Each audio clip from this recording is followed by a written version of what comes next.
Hello everybody, this is Oliver from Neo and welcome to the Daily Sip, and my mission is to bring you closer to Japanese organic green tea. And today what we are going to talk about is Genmaicha. Genmaicha is a tea which is quite a special tea because it's one of the earliest, or not even the earliest, flavored green tea in Japan, and it is a tea which is a mix between roasted rice and either bancha or sencha.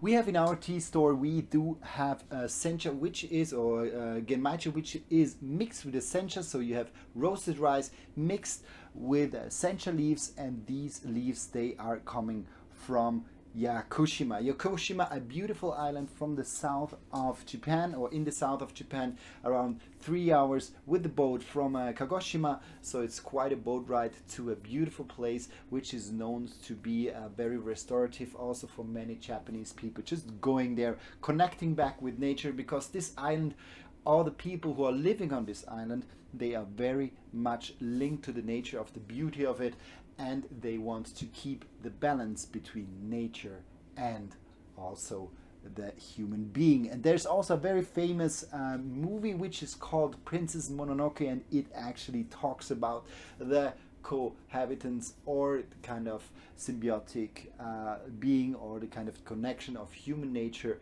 in together with the human being, or human nature and nature, better said. So here we are really talking about a tea which is coming from a region which is just beautiful by its own. So if you ever have the chance to just Google it, this is already worth it. Or if you ever have the chance to go there, it's just an amazing place. And I've been there twice in my life, and the last time we were this April, were seeing Mr. Watanabe, the farmer of this tea, and he was showing us around in the tea garden which he owns with his father together.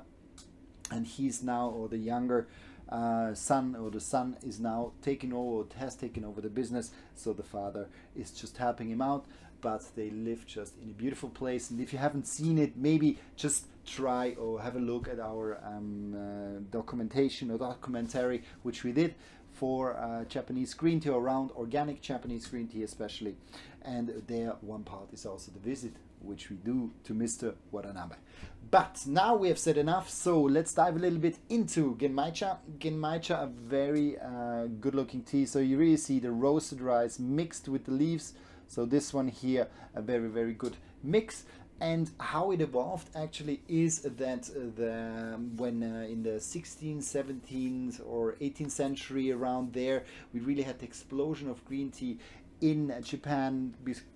Green tea became very famous, especially after the rolling process, or the technique of rolling the tea leaves has been introduced, which made the tea much more flavorful and much more enjoyable to drink. Then everybody was trying to get his hands or her hands on green tea, and it was still by then a very strong, or kind of a luxurious good. So many people were not able to buy, especially the good class green tea.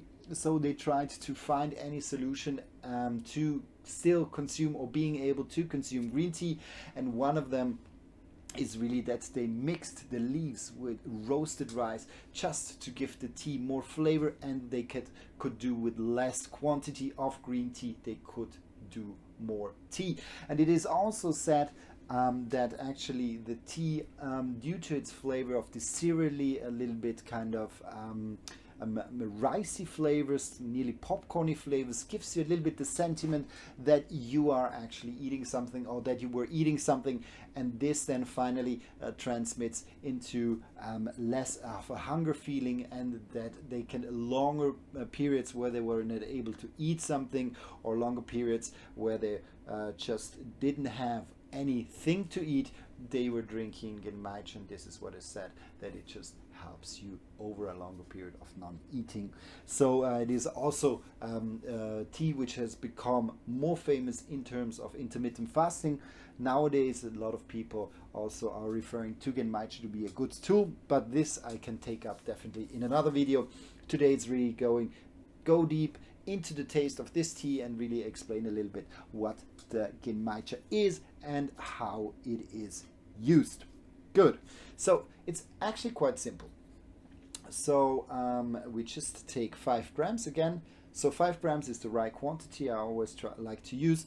I prepared now water around 65 degrees Celsius, around 150 Fahrenheit. So this is the tea which I'm using, and I brought my open kyusu this time, and I just gonna pour the tea into here. And also with the sencha, same amount of time. I just gonna leave it in for 1 minute. Good. Et voila. Around 100 milliliter to 100, yeah, I would say 120 milliliter. That's the water quantity I'm using for this tea today.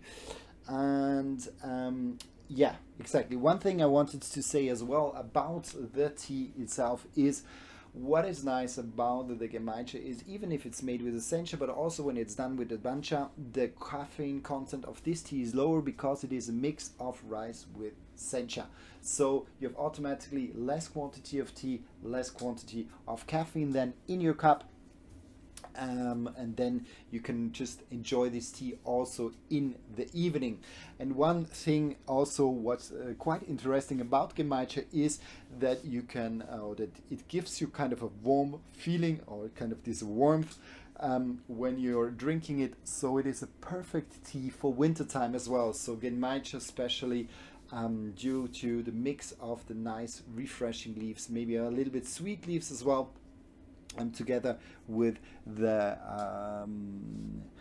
rice, and the roasted rice gives you a little bit this warm, nice feeling which you need in the wintertime, especially when it's getting cold outside. And now we are in December. It's the 2nd of December today. So Christmas time is near, but also the cold is stronger outside, and that's why I personally also I shift a little bit more into more cereally tea. I shift a little bit more in the full-bodied tea, and one of these tea can absolutely be and is absolutely also the Genmaicha. So now the first brewing is over, and we just gonna have a sip of this one here. Good. First, try to get out all the water, very important. So you can see, I really try to get out all the water, that there's no post brewing or after brewing. So let's go first for a sniff. So very strong on a cereal note. It's a little bit when you take rice and you just do this rice patties, and then when you do in the pan, it is a little bit this roasted rice smell I have. If a little bit, it's nearly a little bit of a nutty flavor as well.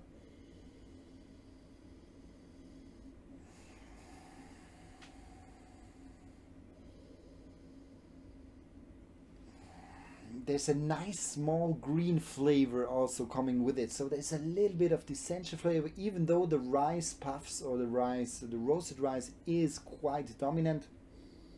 You have a little bit of this green, like lingering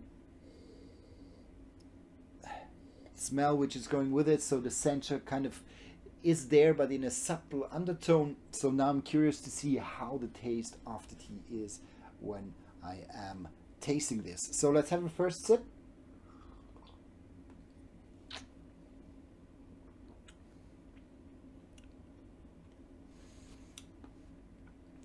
So there's a good roasted flavor profile. It's nearly a little bit like popcorn.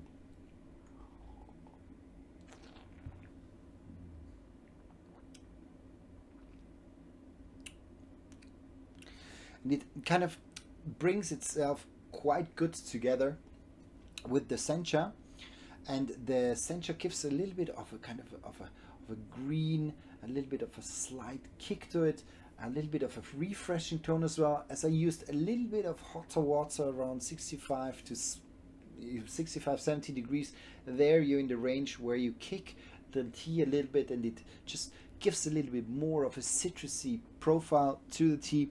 But here we definitely have a nice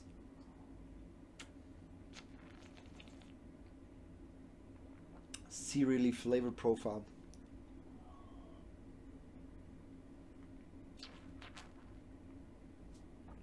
Just just a little bit of a popcorny note, cereal, a little bit of a rice note you have, and then you have this nice, a little bit citrusy, slight greenish, a little bit green, kind of grassy, spinachy flavor profile swinging with it. So it's a nice, playful kind of nice play between these two taste notes, and they really come together in a quite nice symbiotic way. Good. But now I'm curious to see how bring number 2. So what is good is that you really can brew it over several brewings as well. This one here, so I go here definitely for a second one. And what is nice now, you have the leaves open, just do it for 15 seconds, and then you can pour the tea.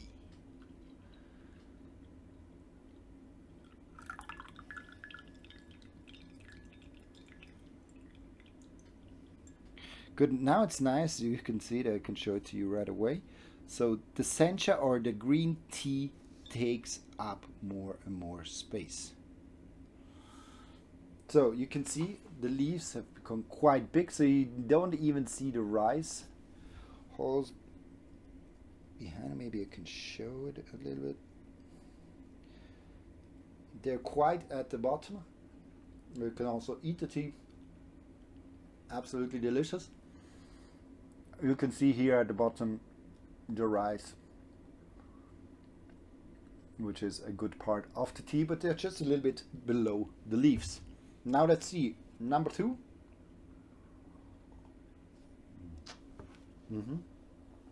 Now the rice becomes a little bit stronger.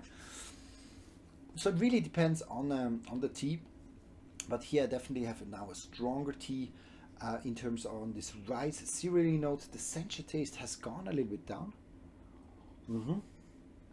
As I have the lingering of the cereally kind of ricey note, popcorny note, which is staying a longer time in the palate. Before it was still very low, because maybe I could have done the tea even a little bit longer, then I would maybe have more of this ricey notes showing up. But here in the second brewing I definitely have it, and you can see that the color is still very intense, so easy to do a second brewing.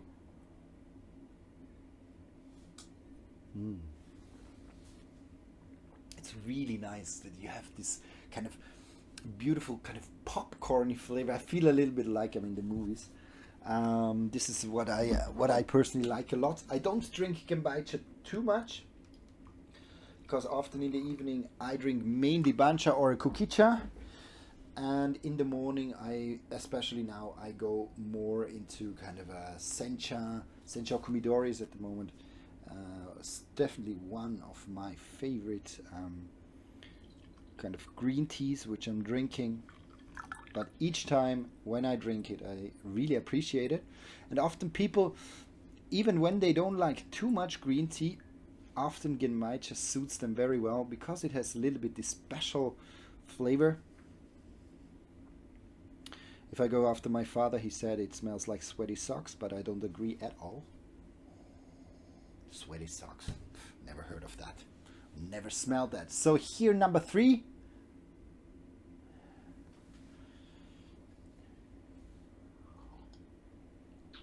And it kind of seems that the strong flavor profile of the cereally note still improves over and over each, or with each brewing. And here we definitely we have a great tea.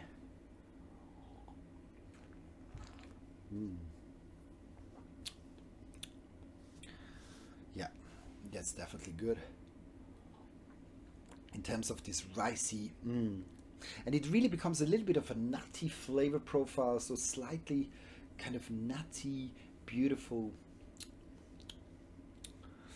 It's kind of first it's a little bit more of a popcorny flavor, and now it goes really pretty much into an almondy, nutty flavor profile. Very nice. So also the rice flavor, or the roasted rice flavor, changes from brewing to brewing. So quite an interesting tea. Also now what I have each time when I drink the Genmaicha, I really have this warm feeling inside of me.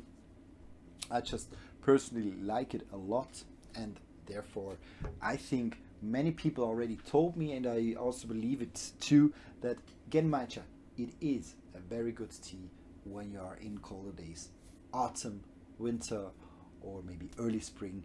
This is a nice tea just to warm you from the inside up. Good. I hope you like this one too, and if you have any questions, do not hesitate. Please write me a comment, a message, whatever.